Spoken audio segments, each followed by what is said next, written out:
daily struggles of spiritual issues, physical issues, and all that. And I have kept on. A good fight. I have kept on struggling, trying to get myself off this hook.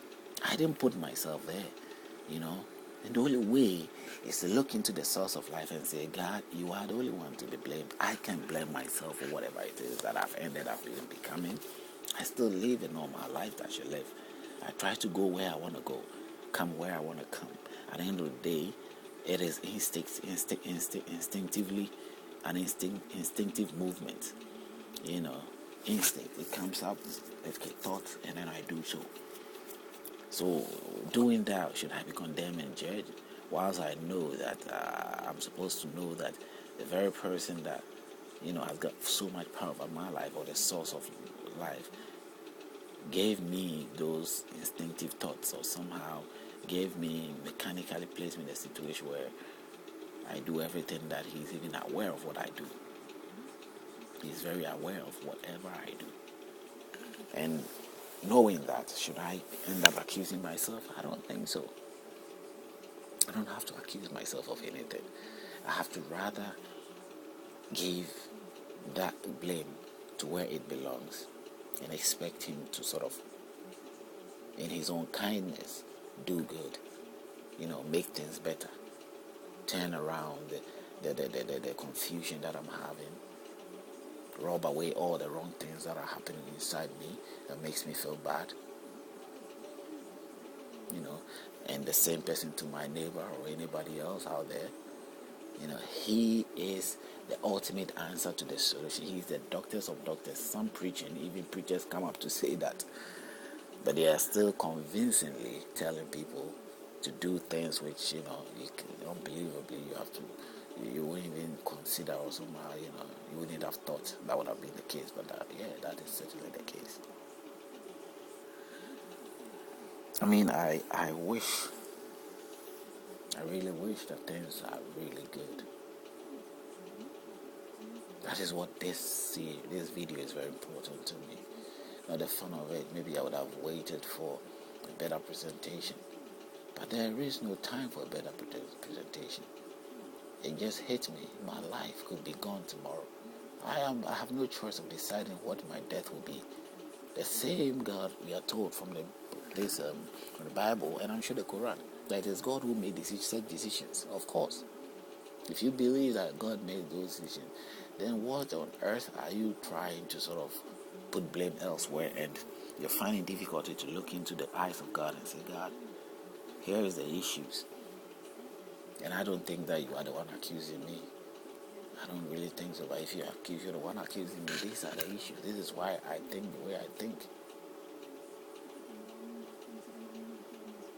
I really want to sort of see a change, a real change.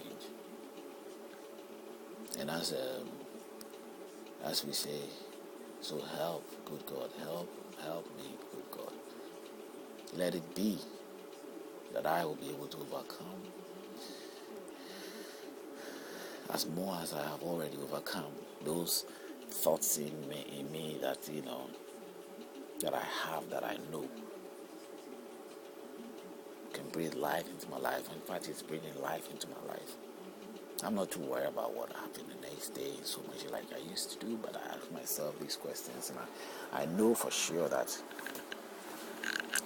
I've developed much greater sense of peace within me than before. Someone will feel that, hey, so what is really your reasons, and somehow what are the benefits? What has your life achieved so far in all your ideas and your belief and what you're thinking right now? Has it transformed your life? Has it brought something good to your life? And most of the time you find people close to you even saying that if you think that you have got a God or you've got a better spirit, I never say to you that I've got a God or I've got a better spirit. No, I never said that. I don't think I have to say that. I am dealing with the spirit that is there already. The same spirit, probably something similar to what I also possess, that you end up possessing too. That makes you go the way you're going, and that made me go the way I did go. Now I want to be able to clarify that part. That hey, I don't go along that line anymore. Leave me alone. I know your ways. I know that what I'm going through, I'm not supposed to think for another secondary effect or to its effect or anything. That I have know that there is only one place where these things are happening. The source of the power is coming from the source, the living source of who? Of all the Almighty. And His source is the only source that can resolve the issues. And I don't have to hide or sort of give excuses for the ways of God. No, God hasn't made that.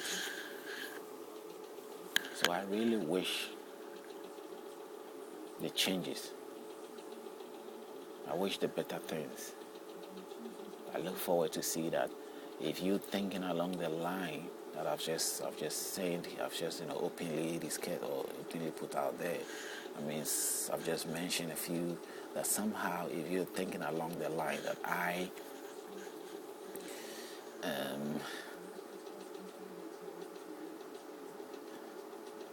have, I'm in a situation where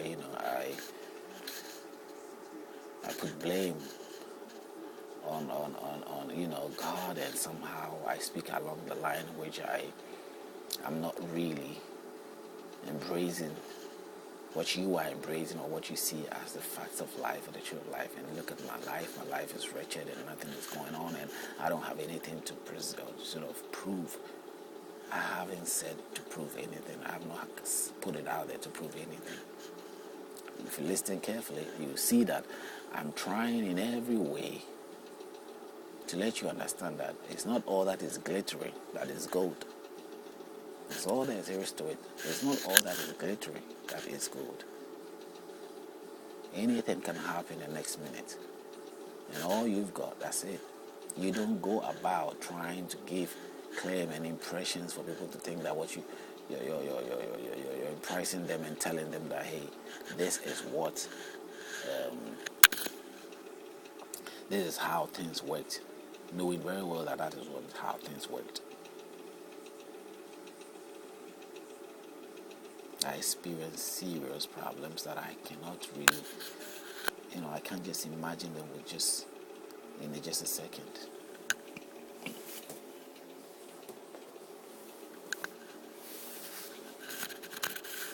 And realizing that my own fellow person is a problem to me. Sometimes it's a headache. It's something that it's unthinkable. I mean, how can I spend my entire life, over 35 years of my life, over 35 years of my life? Of course, when you're a baby, you get ushered into a baby, and probably you grow a little bit before you start, but over trusting something that shouldn't be trusted, giving my life of something which is neither here nor there.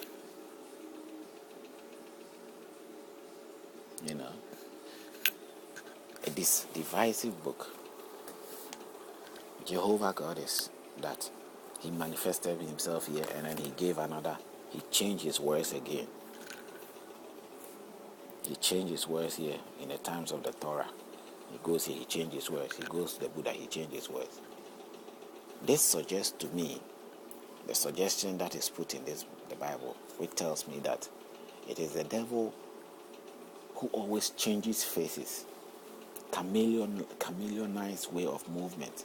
He doesn't have one. He goes here, he goes to the Arabs, he see how they are, and then he gave them. So I don't see it coming from the Almighty God, but rather from forces of what? Spirits that are so determined to climb the height or to level up with the Almighty God. The envy of spirit towards the Almighty God, the good God. And they always come up with the effort to be praised and be lifted up. It's through these books. Allah took His turn. Jehovah took his turn. And the Torah took his turn. The Buddhists took his turn. It's like the spirits find ways, take captive of one, transform that person, and